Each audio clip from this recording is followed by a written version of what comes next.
बांगलादेशातील हिंदू रक्षणासाठी भारत सरकारनं तातडीनं पावलं उचलावीत। गडिंग्लजमधील सकल हिंदू समाजाच्या वतीनं प्रांताधिकाऱ्यांकडे निवेदनातून मागणी। प्रांत कार्यालयासमोर करण्यात आली घोषणाबाजी आणि तीव्र शब्दात निषेध। बांगलादेशात सुरू असलेल्या हिंदू जनतेवरील आणि हिंदू मंदिरांवरील हल्ले थांबवण्यासाठी भारत सरकारनं तातडीनं पावलं उचलावीत ही मागणी घेऊन गडिंग्लजमधील सकल हिंदू समाजाच्या वतीनं प्रांत कार्यालयावर मोर्चा काढला। यावेळी उपस्थित हिंदू बांधवांनी प्रचंड घोषणाबाजीनं परिसर दणाणून सोडला।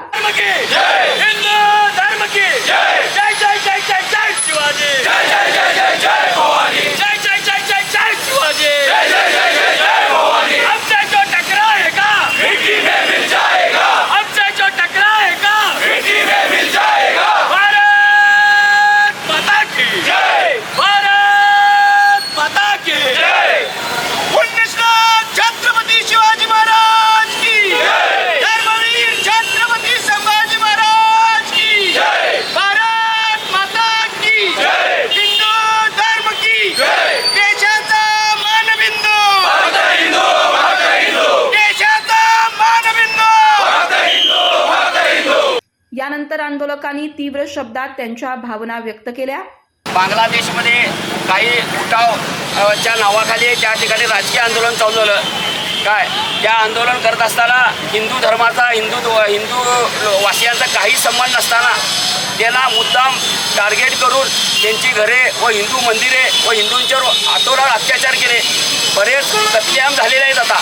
त्यामुळे त्या हिंदूंचं आपण त्याच्या पाठीशी राहणं यावे गरजेचं आहे, कारण ते स्वतः एका मुस्लिम राष्ट्रामध्ये राहत असताना हिंदू म्हणून जगत असताना त्या ठिकाणी त्यांना मारलं जातं, चिरलं जातं। आज आपल्या देशामध्ये आपण बहुसंख्य हिंदू असून या ठिकाणी अल्पसंख्याक सुखी राहतो व समाधानी राहतो, परंतु ज्या ठिकाणी मुस्लिम राष्ट्र आहेत त्या ठिकाणी हिंदू सुरक्षित राहू शकत नाही, कारण की त्या ठिकाणी ते धर्मांतराचं अत्याचार जास्त आहेत।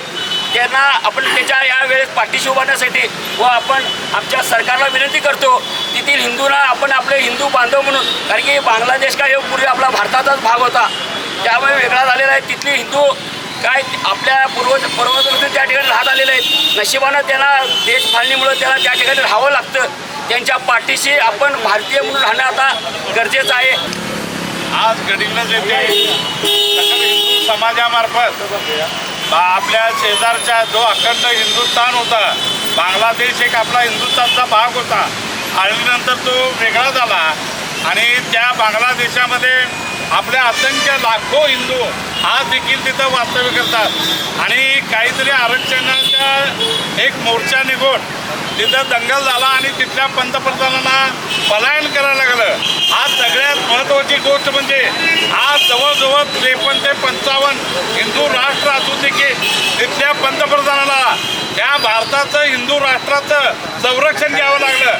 हे सगळ्यात महत्त्वाचं आहे। हे हिंदू राष्ट्र एवढे असून देखील त्यांना कोणी जवळ केलं नाही। फक्त भारतीय भाईचारा आहे हा हिंदुस्थानातच आहे आणि आम्हीच त्याला सांभाळलो आणि त्याने आश्रय मिळाला, नाहीतर आज त्यांचा देखील तिथं मर्डर झाला असता। अशी वाईट परिस्थिती त्या बांगलादेशात होती।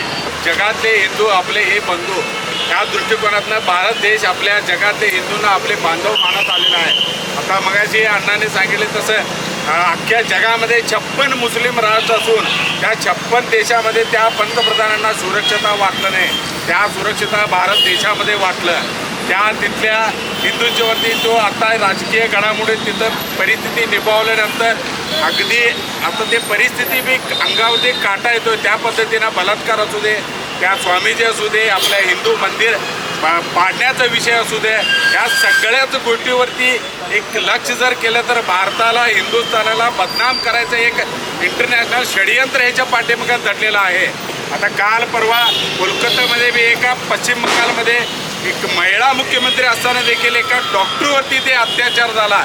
म्हणजे ह्या जेणेकरून हे सगळ्या घटनांच्यामध्ये हिंदू कसं बाद होतील, हिंदूंच्यामध्ये कसं फूट पाडण्यात येईल, हिंदू जातीपातीमध्ये आपण विखुरले जाऊन ह्याच्यामागचं एक गट कारस्थान या सगळ्यांनी केले असं ह्याच्या मागचा उद्देश आहे। या सगळ्या कट कारस्थानाला बळी न पडता येणाऱ्या काळात आपण हिंदू म्हणून संघटित होऊन झोपलेल्या अवस्थेतच हिंदू जागे होऊन संघटित होऊन आमची ताकद दाखवण्याची वेळ आता आलेली आहे. आपण गडिंग्लज तालुक्याचे सकल हिंदू समाज आज एकत्र झालेलो आहेत आणि त्या माध्यमातून आम्ही आपल्या सरकारला म्हणजे देशाचे कणकण पंतप्रधान एक हिंदुत्वादी पंतप्रधान नरेंद्र मोदी साहेबांना प्रांतांच्या माध्यमातून आपण एक मॅसेज देत आहोत की साहेब तुम्ही यांच्यामध्ये लक्ष घाला आणि आमच्या हिंदूंना वाचवा.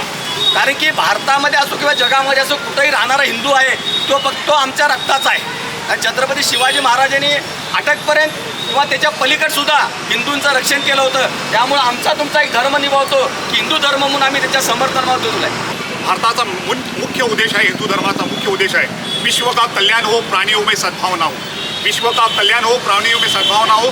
हे फॉर्म्युला जो पुरा जगासाठी आहे आणि हा फॉर्म्युला खतम करण्यासाठी काही विशिष्ट धाराला बळी पडत आहेत. फॉर एक्झाम्पल आपल्या अफगाणिस्तानमध्ये पण हाच फॉर्म्युला होता, विश्व कल्याण हो, प्राणियों में सद्भावना हो. त्याच्यानंतर पाकिस्तानमध्ये पण हाच फॉर्म्युला होता, विश्व कल्याण हो, प्राणियों में सद्भावना हो. त्याच्यानंतर काय झालेलं आहे, भारतीय संस्कृती घटत गेलेली आहे आणि इस्लामीकरण होत गेलेलं आहे आणि हिंदू धर्माचा नाश होत गेलेला आहे. आणि जिथं हिंदू धर्माचा नाश होत गेलेला आहे त्या ठिकाणी विश्व कल्याण आणि प्राणियों में सद्भावना हे फॉर्म्युला व्यस्त केलेला आहे. कुठलाही राष्ट्र बर्बाद करण्यासाठी आज एक वेपन वापरलं जात आहे. ते वेपन आहे आंदोलन. जे वेपन आहे आंदोलन. मराठा आंदोलन फॉर एक्झाम्पल एक एक्झाम्पल देतो मी. मराठा आंदोलन छत्रपती शिवाजी महाराजांच्या वंशजांना मराठा आंदोलन असं म्हटलं जातं. मराठांचा मुख्य उद्देश हिंदवी स्वराज्य स्थापन करणं आणि हिंदवी स्वराज्य स्थापन करणारे जर मराठा आंदोलन काढून किल्ल्यावरील करण्यासाठी चूप राहत असते, गडावरून व गडावरील सर्व एकच नारा असावा, हर हर महादेव आणि जय भवानी. या नाऱ्याव्यतिरिक्त दुसरं धार्मिक स्थळ गडावर असेल तर ते इस्लामिक अतिक्रमण समजावं अशी बुद्धी प्रत्येक मराठीची आहे. प्रांताधिकारी मल्लिकार्जुन माने यांना निवेदन देण्यात आलं. यावेळी सागर कुराडे, संजय संगपाळ, राजेंद्र तारळे, प्रीतम कापसे, राहुल शिंदे आदींसह अन्य पदाधिकारी कार्यकर्ते मोठ्या संख्येनं उपस्थित होते.